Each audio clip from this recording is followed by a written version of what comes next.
Friends, पिछले भाग में आपने पढ़ा था, मैं तो खुली आंखों से ही सपने देखने लगी थी। मुंबई के बारे में सुना था, पिताजी के एक दोस्त ने ये रिश्ता बताया था।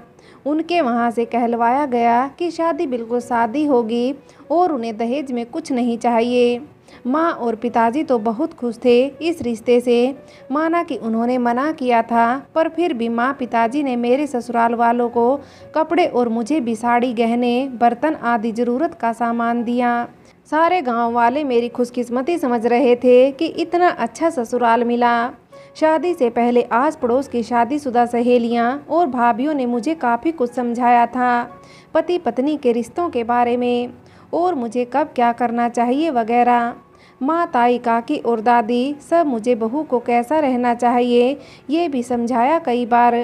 कुछ बातें समझ आई और कुछ नहीं। बारात दूर से आने वाली थी तो 2 दिन रुकने का इंतजाम किया गया। 10-15 लोगों की बारात थी और बाकी हमारे गांव के लोग और रिश्तेदार। शादी हंसी खुशी निपट गई। पिताजी ने बहुत कहा कि विदाई एक दिन रुककर की जाए, पर दूल्हे ने बहुत काम है कहकर अगले दिन ही चलने की ठान ली। पर मेरी सास ने कहा कि विदाई में दुल्हन का भाई साथ जाता है और फिर अपनी बहन को पगफेरे के लिए साथ ले आता है, पर हम बहुत दूर रहते हैं तो परेशानी होगी। ये सोचकर मयंक हमारे साथ गांव के मंदिर तक गया और वहां कुछ रस्में करवाकर मुझे घर ले आया। इस तरह मेरे पगफेरे की रस्म निभाई गई। अगले दिन पिताजी ने तांगे वगैरह का इंतजाम कर दिया था रेलवे स्टेशन जाने के लिए। आधा गांव आया था हमें स्टेशन तक छोड़ने। माँ, पिताजी, मयंक और भावना से गले मिलकर मुझे सास और ननद ने हाथ पकड़कर ट्रेन में बिठा दिया। मेरे पति सबसे आशीर्वाद लेकर मेरी सामने वाली सीट पर बैठ गए। माँ की हिदायतें ख़त्म नहीं हो रही थी और वो बार बार मेरी सास और पति से विनती कर रही थी कि मेरी गलतियों को बच्ची समझकर माफ़ कर देना। शायद सभी बेटियों की माँ इतनी ही घबराई हो रहती होंगी उनकी विदाई पर। कहाँ तो माँ हर वक्त गुस्सा करती रहती थी और हमेशा मुझे दूसरे घर में भेजने को तैयार रहती थी, वही आज बिलक बिलक कर रो रही थी। मुझे पहले रोना नहीं आ रहा था, पर माँ को रोते देख मैं अपने आप को रोने से रोक ना पाई। पूरे 2 दिन लग गए ससुराल पहुँचने में। ट्रेन में सब आपस में बातें कर रहे थे और मैं चुपचाप गठरी सी बनी बैठी थी और रात को ऐसे ही बैठी बैठी सो गई तो देवर ने कहा, भाभी ऊपर वाली सीट पर जाकर सो जाओ। ननद की मदद से मैं ऊपर जाकर सो गई। मेरे पति ने पूरे रास्ते मुझसे एक शब्द भी नहीं कहा, बस हम चुपचाप एक दूसरे को देख रहे थे। मेरी ननद, जो शायद मेरी ही उम्र की थी, वो घर के बारे में बताती रही और ये भी बताया कि उसके बड़े भाई साहब बहुत शर्मीले हैं। मेरा देवर केशव कॉलेज में पढ़ाई कर रहा है और मेरी ननद दीपाली 10वीं कक्षा में पढ़ती है। उसने बताया कि शहर में सभी लड़कियां पढ़ती हैं। बातों ही बातों में उसके मुंह से निकल गया कि आप बहुत सुंदर हो, इसलिए आपको पसंद किया है, वरना भाई साहब को पढ़ी लिखी लड़कियां पसंद हैं। बहुत बोलती है तू सुमी। मेरी सास ने उसकी बातें सुनकर उसको गुस्सा किया और मेरे पास बैठते हुए बोली, बहू, मेरा गगन बहुत कम बोलता है और शर्मीला भी है, उसकी पसंद से ही ये शादी हुई है। हाँ भाभी, मैं तो मजाक कर रही थी, हंसते हुए दीपाली ने कहा। तो मैं समझ नहीं पाई कि वो पहले झूठ बोल रही थी या अब। उस टाइम भी मेरे पति सब सुनते हुए भी अनसुना करके लेटे रहे। मुझे बुरा तो लग रहा था, पर कुछ कह पाने का ठीक टाइम नहीं था। माँ ने वैसे ही बार बार कहकर भेजा था कि सवाल कम करना और सबका कहना मानना, तभी पति और सब खुश रहते हैं। मैं डरी हुई भी थी क्योंकि उस दिन गुरुजी नाराज़ हो गए थे और अब पति भी मुझसे खुश नहीं हुआ तो सब बहुत गुस्सा करेंगे। काफ़ी असमंजस में थी कि किस बात का क्या जवाब दूं, इसलिए चुप रहना मुझे ठीक लगा। रास्ते के लिए काफ़ी सारा खाना और मिठाइयाँ पिताजी ने साथ के लिए दी थी। मेरे पति अपने मामा और मौसा जी के साथ बैठे थे। मेरी ननंद और देवर सबको खाना परोस देते एक दिन यूं ही बीत गया। अगले दिन तक खाना थोड़ा ख़राब सा लगा तो स्टेशन पर जब ट्रेन रुकी तो फल और थोड़ा बहुत कचौरी और आलू की सब्ज़ी ले आए तो वही खाई। शाम गहराने तक हम आज की मुंबई और तब की मुंबई में पहुंच गए। काली और पीली रंग की टैक्सियां स्टेशन के बाहर लाइन में खड़ी थी। धक्का मुक्की इतनी थी जैसे सब आज ही हमारे साथ इस शहर में आ गए हैं। नई दुल्हन को मेरे ससुराल वाले बहुत ध्यान और संभल कर बाहर लेकर आए। मेरे पति को शायद सबसे जल्दी थी, तभी तो वो सबसे आगे तेज कदमों से चले जा रहे थे। जितने रिश्तेदार थे वो बहुत थके हुए थे, सो वो सीधा ही अपने अपने घर चले गए। मेरी सास चाहती थी कि बाकी की रस्मों के लिए वो लोग साथ चलें, पर उन्होंने मना कर दिया। हमारे पास सामान ज़्यादा था तो 2 टैक्सी लेनी पड़ी। ऐसा लगा काफ़ी देर से हम गाड़ी में एक ही जगह रुके से हैं। घर पहुंचने तक आसमान में तारे टिमटिमा रहे थे और चांद अपनी आधी शक्ल दिखाकर जैसे मुझे कुछ पूछ रहा था। शायद यही पूछ रहा होगा कि नया शहर कैसा लगा, या शायद मेरे पति के साथ होने से कुछ शर्मा रहा होगा, इसलिए छुपकर देख रहा है। ये सोचकर मैंने खुद को ही खुश कर लिया। गृह प्रवेश की रस्म कराई गई। जैसा माँ ने समझाया था कि चावल के भरे कलश को थोड़ा धीरे से पैर लगाकर गिराना, वैसा ही किया। आसपास के घरों से लोग झांक झांक कर नई दुल्हन यानी मुझे देखना चाह रहे थे, जैसा हमारे गांव में होता है। मतलब ये भी हमारे गांव जैसे ही लोग हैं। मैं फालतू में ही घबरा रही हूँ, खुद को तसल्ली देते हुए समझाया। अंदर आई तो लगा कि कहाँ आ गई हूँ मैं। हमारे घर से भी छोटा घर है। रसोई, एक कमरा और एक छोटा सा आंगन जैसा था, ठीक वैसा जैसे जब माँ खाना बनाती और हम पास ही बैठकर खाना खाते हैं। सोचकर घर की याद आ गई। मेरी ननंद ने बताया कि नीचे कमरा माँ जी का है और ऊपर 2 कमरे हैं जहाँ दोनों भाई रहते हैं, और वो नीचे माँ के साथ रहती है और पढ़ने के लिए छोटे भाई के कमरे में पढ़ती है। घर में दम घुटता सा महसूस हो रहा था। कुछ रस्म कराकर मेरी सास ने मुझे ऊपर के कमरे में ले जाने को कहा। मैं ननंद के साथ ऊपर आई, तब तक मेरे पति और देवर ने सब सामान रख दिया था। ऊपर ही गुसल खाना दिखाकर मेरी ननंद मुझे कमरे में छोड़कर चली गई।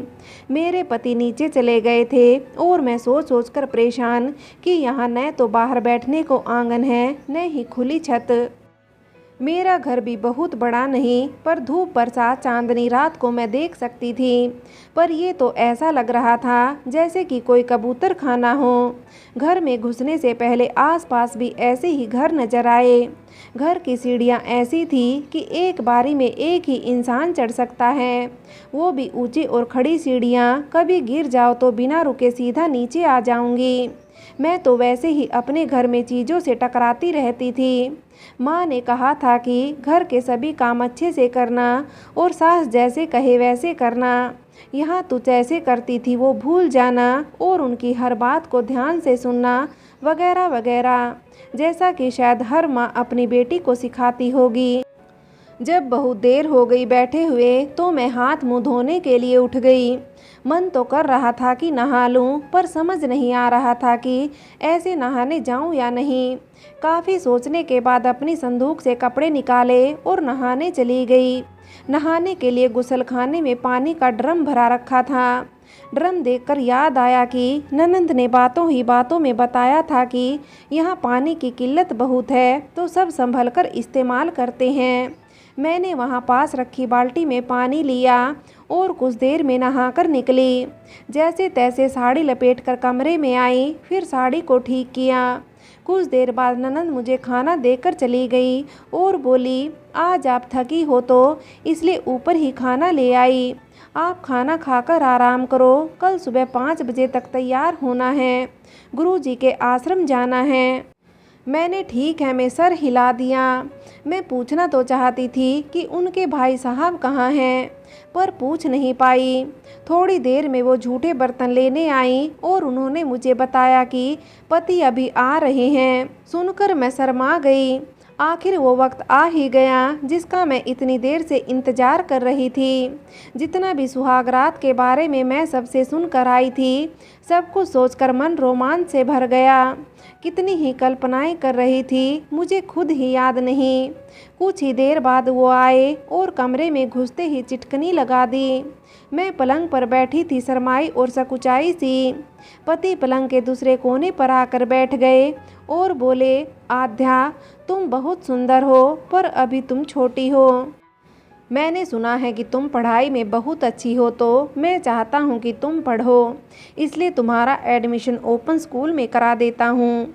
बाकी रहा हमारी ज़िंदगी की नई शुरुआत की, तो वो सब समझने की उम्र नहीं है तुम्हारी। तुम्हें पता है कि मैं तुमसे 10-12 साल बड़ा हूँ, जिसकी वजह से हमारा सोचने का स्तर एक सा नहीं है। तो इस अंतर को समझने और कम करने के लिए तुम्हें अभी बहुत कुछ सीखना होगा, जो पढ़ते रहने से ही संभव है। मैं हैरान सी बैठी उन्हें सुन रही थी। सारी कल्पनाओं के घोड़ों की मानो मेरे पति ने एक झटके से लगाम कस दी थी। मुझे पढ़ना था, ये सच है, पर इस तरीके से सोचा नहीं था, क्योंकि मैंने ये तो किसी से नहीं सुना कि किसी के पति ने अपनी पत्नी को पढ़ाया हो। वो बहुत कुछ धीरे धीरे बोलते जा रहे थे, पर मैं तो जैसे कुछ सुन ही नहीं पा रही थी। क्या गुरुजी की तरह इनको भी मैंने अपनी किसी बात से नाराज़ कर दिया? फिर ख्याल आया कि हमारी तो बात ही अभी हो रही है। मेरे पति बोलते जा रहे थे बिना मेरी तरफ देखे। आध्या, मेरे सभी दोस्तों की पत्नियां पढ़ी लिखी हैं, अंग्रेजी बोलती और समझती हैं, इसलिए मैं चाहता हूं कि तुम भी सब सीखो, तभी तो मैं तुम्हें सबसे मिलवा पाऊंगा और उनके साथ घूमने जा पाएंगे। ये सुनकर मुझे एकदम ख्याल आया कि मेरी ननंद ने मजाक में नहीं कहा था, सच ही तो कहा था। उनके भाई साहब को पढ़ी लिखी लड़कियां पसंद हैं। इस एहसास के साथ मेरे दिल में एक दर्द सा उठ गया। मुझ में उसी पल हीन भावना ने घर कर लिया। वो अपनी बात खत्म करके पीठ फेर कर सो गए और मुझे भी सोने को कहा। कहना और पूछना बहुत कुछ चाहती थी, पर उनके सामने मैं खुद को कमज़ोर मानकर चुप रह गई। जो प्यार की प्यास थी वो अनबुझी रह गई, जिसको शांत करके बहला कर मैं भी सो गई। सुबह जल्दी उठने के लिए सुबह पूरा परिवार गुरुजी के आश्रम में था। पता चला कि गुरुदेव तो तीर्थ यात्रा पर गए हुए थे। हम लोग उनकी गद्दी पर माथा टेक कर घर आ गए। घर आकर चाय नाश्ता करके और दोपहर का टिफ़िन लेकर मेरे पति काम पर चले गए। मेरी सास ने रोकना चाहा था, पर काम बहुत है बोलकर चले गए। मेरी सास, जिनको सब माँ कहती हैं, उन्होंने मुझे बताया कि उनका बड़ा बेटा यानी मेरा पति काफ़ी कम बातें करते हैं और मेरा देवर बहुत बातूनी है। मेरे ससुर की मृत्यु काफ़ी पहले हो गई थी, जिसकी वजह से मेरे पति ने पढ़ाई करते हुए काफ़ी काम भी किया घर चलाने के लिए, इसलिए वो संजीदा ही रहते हैं, पर दिल के बहुत अच्छे हैं। मेरी ननंद भी पढ़ाई में अच्छी है और घर के सभी कामों में भी। अब माँ आ गई थी तो सुबह सब काम मैंने करना शुरू कर दिया और ननंद शाम का काम कर लेती। धीरे धीरे हम दोनों की दोस्ती होती जा रही थी। गगन जी ने मेरा दाखिला करवा दिया था। काम से खाली होने के बाद मैं पढ़ने बैठ जाती। अंग्रेजी और गणित मेरी ननंद मुझे पढ़ा देती थी और कई बार मेरे देवर भी मदद कर देते। मुझे तो मेरे देवर ननंद बिल्कुल अपने भाई बहन मयंक और भावना जैसे लगते थे। दिन तो काम और पढ़ाई में निकल जाता था। रात को कभी कभार मैं अपने कमरे में पढ़ने बैठ जाती थी, क्योंकि मेरे पति काम से रात को देर से ही आते थे। नीचे माँ और दीदी सोते थे तो वो लोग खाना परोस देते थे। खाना खाने के बाद वो माँ से बातें करते और उनके पैर तब तक दबाते जब तक वो सो ना जाती। यही उनकी दिनचर्या थी। मुझसे बस वो मेरी पढ़ाई की बात करते और मैं उनके प्रश्नों का जवाब देती। बस इतनी ही बात होती थी। वो कभी आंख भरकर मुझे देखते ही नहीं थे। फ्रेंड्स, आगे की कहानी के लिए कहानी का अगला भाग देखें।